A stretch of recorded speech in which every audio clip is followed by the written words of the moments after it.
Want to let Claude AI analyze your documents, images, spreadsheets, or other files? Uploading files to Claude makes it easy to ask questions, summarize content, extract information, and collaborate with AI on your documents. In this tutorial, I'll show you how to upload files to Claude AI in 2026. So let's get started. First, sign in to your Claude AI account and open a new chat. This gives you a fresh conversation where you can upload and work with your files.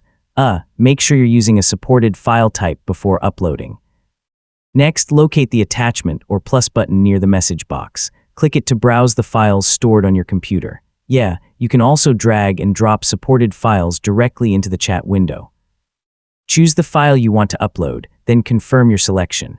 Wait a few moments while Claude finishes uploading and processing the file.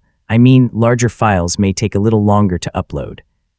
Once the upload is complete, type your question or request. You can ask Claude to summarize the file, explain specific sections, answer questions, extract important information, or analyze the content. Take a moment to write a clear prompt for the best results. Review Claude's response and ask follow-up questions to explore the document in greater detail.